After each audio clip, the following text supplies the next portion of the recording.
तो आज हम सॉल्व करेंगे 8 अक्टूबर का क्वेश्चन जो कि है सबस्ट्रिंग ऑफ लेंथ के विद k-1 डिस्टिंक्ट एलिमेंट्स। तो क्वेश्चन में हमें ये दिया है कि हमारे पास एक स्ट्रिंग s है और हमारे को एक इंटीजर दिया है k। अब हमें क्या करना है, k साइज k लेंथ की सबस्ट्रिंग्स बनानी है स्ट्रिंग से, और उस पर एक कंस्ट्रेंट है हमारा कि उसमें k-1 डिस्टिंक्ट कैरेक्टर्स होने चाहिए। ठीक है, तो यहाँ पे जो एग्जांपल दिया है इसके थ्रू एक बार समझते हैं प्रॉब्लम को। तो हमें एग्जांपल दिया है ABCC। ठीक है, ये हमारी s की वैल्यू है प्लस हमारी k की वैल्यू कितनी दी है, हमें 2 दी है फर्स्ट एग्जांपल में। तो अब हमसे क्या कहे, हमें टोटल k साइज़ की सबस्ट्रिंग्स बनानी है इससे। तो सबस्ट्रिंग मेरी कंटेजियस होती है हमेशा, तो इसमें टोटल पहले पॉसिबल सबस्ट्रिंग्स कितनी हो जाएंगी, AB, BC और CC। मेरा ऐसा नहीं होगा कि मैं AC को एक सबस्ट्रिंग कह दूँ या फिर मैं इन दोनों को एक सबस्ट्रिंग बना दूँ, ऐसा नहीं होता। सबस्ट्रिंग हमेशा कंटेजियस होती है। तो मेरी टोटल 3 सबस्ट्रिंग्स पॉसिबल हैं साइज़ 2 की। ठीक है, अब इसमें से मुझे चेक करना है कि टोटल ऐसी कितनी सबस्ट्रिंग है जिनमें मेरा साइज़ जो है वो डिस्टिंक्ट कैरेक्टर्स जो है k-1 है, तो k-1 की वैल्यू 1 है। तो इसमें टोटल डिस्टिंक्ट कैरेक्टर्स 2 हैं, तो ये तो मेरी रॉन्ग हो गई, ये मैं कंसिडर नहीं कर सकता क्योंकि मेरी डिस्टिंक्ट कैरेक्टर सिर्फ एक ही होना चाहिए। अब यहाँ पे मेरे डिस्टिंक्ट कैरेक्टर 2 है तो इसे मैं कंसीडर नहीं करूँगा। यहाँ पे मेरा डिस्टिंक्ट कैरेक्टर 1 है तो इसे मैं कंसीडर कर लूँगा। तो टोटल ऐसी एक ही सबस्ट्रिंग पॉसिबल है इसमें से जिसका जो डिस्टिंक्ट कैरेक्टर्स हैं 1 है और साइज़ 2 है। ठीक है, तो इसका आंसर 1 हो गया मेरा। चेक कर लेते हैं आंसर। हाँ, इसका आंसर 1 है। ठीक है, अब नेक्स्ट मेरा एक और टेस्ट केस दिया, उससे समझते हैं थोड़ा सा और। ABB नहीं, AAB। ठीक है, ये मेरा एक और टेस्ट केस है। तो अब इसमें मैं क्या करूँगा, इसमें मेरा k का साइज़ कितना दिया, मुझे 3 दिया है और k-1 की वैल्यू इस हिसाब से 2 हो जाएगी। तो अब इसमें से मेरे को टोटल एक सबस्ट्रिंग जो होगी उसमें कितने डिस्टिंक्ट कैरेक्टर्स चाहिए, 2 चाहिए, और एक मेरे को क्या चाहिए, 3 चाहिए जो लेंथ होनी चाहिए। तो 3 लेंथ की टोटल कितनी सबस्ट्रिंग्स बनेंगी मेरी, वो लिख लेता हूँ मैं सारी। पहले तो एक ये बन जाएगी, ठीक है, एक ये बन जाएगी और एक ये बन जाएगी फाइनल। तो ये मेरी सारी सबस्ट्रिंग्स पॉसिबल है जो बन जाएंगी। अब इसमें से किस किस का साइज़ कितना कितना है, इसमें डिस्टिंक्ट कैरेक्टर 2 है, इसमें डिस्टिंक्ट कैरेक्टर 2 है, इसमें डिस्टिंक्ट कैरेक्टर 2 है, तो सब कंसिडरेबल हैं क्योंकि मुझे डिस्टिंक्ट कैरेक्टर्स तो 2 ही चाहिए। तो टोटल मेरा आंसर हो जाएगा 3 इसका, क्योंकि बस 3 सबस्ट्रिंग्स ऐसी पॉसिबल हैं स्ट्रिंग में से जिनमें टोटल डिस्टिंक्ट कैरेक्टर्स का काउंट 2 है। तो हम यहाँ पे देखो, ये जो प्रॉब्लम है ना, ये कॉम्बिनेशन है 2 प्रॉब्लम्स का। एक हमारा हैशिंग, क्योंकि हमें काउंट मेंटेन करना है डिस्टिंक्ट का, तो हैशिंग दिमाग में आना चाहिए, और दूसरा है स्लाइडिंग विंडो।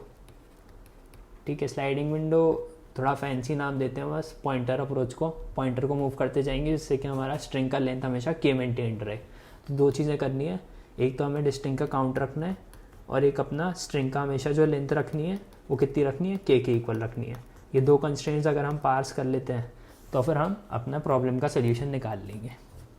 तो इसी को एक बार यहाँ पे क्लियरली लिख लेते हैं और इसमें ये अप्रोच ला के देखते हैं 2 चीज़ों के यूज़ करके। एक तो हम हैशिंग करेंगे, ठीक है, हैशिंग से क्या डिस्टिंक्ट का काउंट मेंटेन करूँगा, तो मैं एक मैप बना लूँगा बेसिकली। ठीक है, अब मैप मेरा क्या करेगा, मैप मेरा हर एक पॉइंट ऑफ टाइम पर मुझे बता देगा कि डिस्टिंक्ट कैरेक्टर्स कितने हैं, या फिर जो भी अभी मैं स्ट्रिंग में हूँ उस स्ट्रिंग में मेरे टोटल कितनी कैरेक्टर की फ्रीक्वेंसी कितनी है। इस टाइप से मैप मुझे कुछ चीज़ें बता देगा।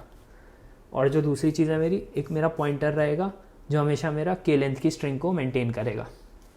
ठीक है, तो अब जैसे कि मेरी यहाँ पे k की वैल्यू कितनी है, 3, तो मैं यहाँ से इटरेट करना शुरू करूँगा और मैं क्या करूँगा, मैं मैप मेंटेन करूँगा। ठीक है, अब सबसे पहले मेरा a पे हूँ मैं, तो अभी मेरी स्ट्रिंग की लेंथ कितनी होगी, सब स्ट्रिंग की 1 हो गई।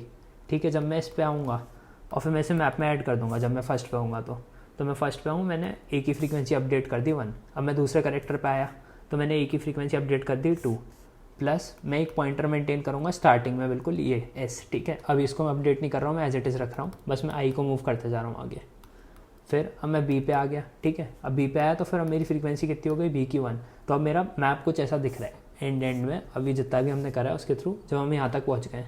तो अब यहाँ पे ये देखो, मेन चीज़ मेरी ये है कि अब मैं 3 तक ट्रेवर्स कर चुका हूँ, मतलब एक मेरी 3 कैरेक्टर की पॉसिबल सबस्ट्रिंग बन सकती है। जितने मैंने अभी कैरेक्टर ट्रेवर्स करे हैं ना अपने एरे में, उससे मेरी एक पॉसिबल सबस्ट्रिंग बन सकती है।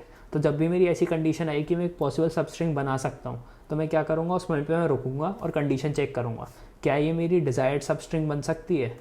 तो AAB। अब इसको चेक करने के लिए क्या करूँगा, मैप पे जाऊँगा, अपने मैंने मैप जो मेंटेन करा है उसमें देखूँगा टोटल डिस्टिंक्ट कैरेक्टर कितने हैं। हम इसमें से डिस्टिंक्ट कैरेक्टर कैसे निकालते हैं मैप में से, मैं सिंपल कहूँगा मुझे मैप डॉट साइज़ दे दो। तो जैसे ही मैं मैप डॉट साइज़ करूँगा मेरे काउंट ऑफ डिस्टिंक्ट कैरेक्टर्स आ जाएंगे। तो जैसे मुझे काउंट ऑफ डिस्टिंक्ट कैरेक्टर मिलेगा मैं उसे K-1 से कंपेयर कर लूँगा। यहाँ पे मेरा साइज़ ऑफ मैप क्या आएगा, 2 आएगा। तो 2 को मैं कंपेयर करूँगा K-1, वो भी 2 है, तो दोनों इक्वल है। तो हाँ, ये मेरा एक पॉसिबल सबस्ट्रिंग होगा।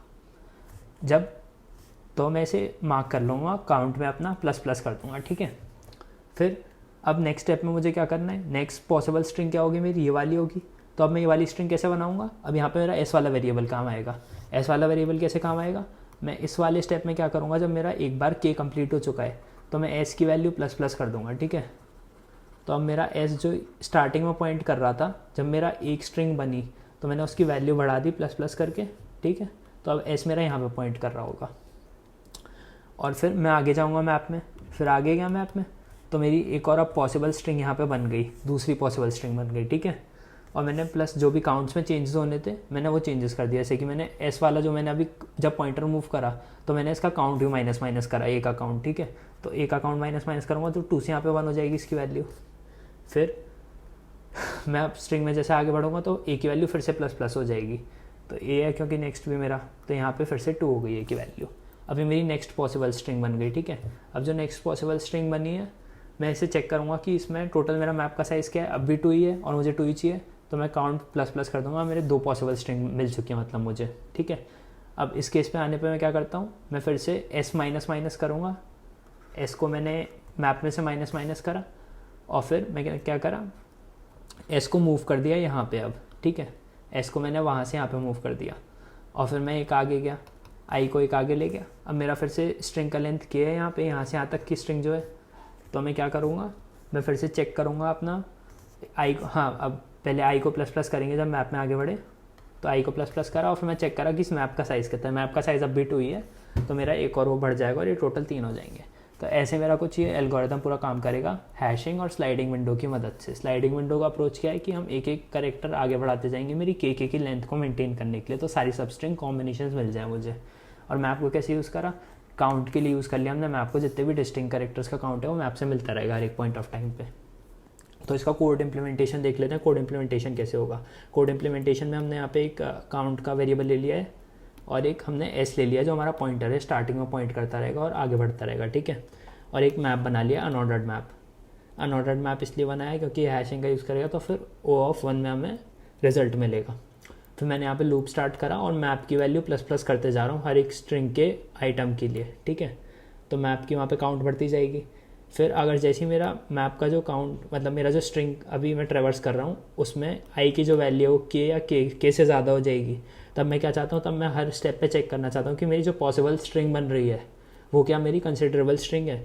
और उसके लिए मैं कैसे चेक करता हूँ, मैं चेक करता हूँ कि मेरा जो मैप का साइज़ है वो K-1 के अगर इक्वल है तो मेरी काउंट प्लस प्लस करेगा, that means this is a considerable string.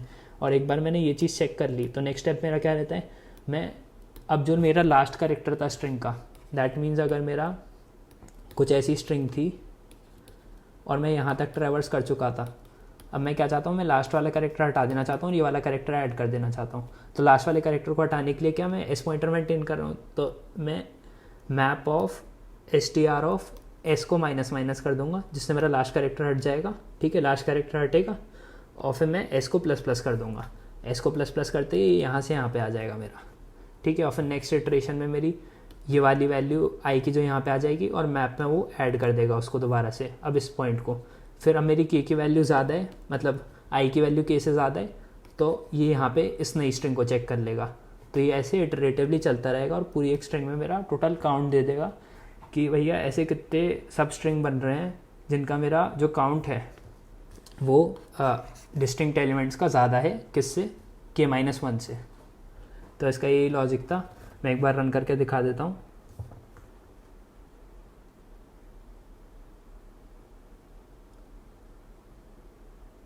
Run हो रहा है और थैंक यू फॉर वॉचिंग। अगर आप लोग चाहें तो मैं डिस्क्रिप्शन में आपको इससे रिलेटेड और प्रॉब्लम्स दे सकता हूँ जिससे आपकी इसके लिए हेल्प अराउंड हो जाएगी। तो अगर आप ऐसा चाहते हैं तो आप कमेंट्स करके मुझे यूट्यूब पे बता सकते हैं। Thank you for watching again.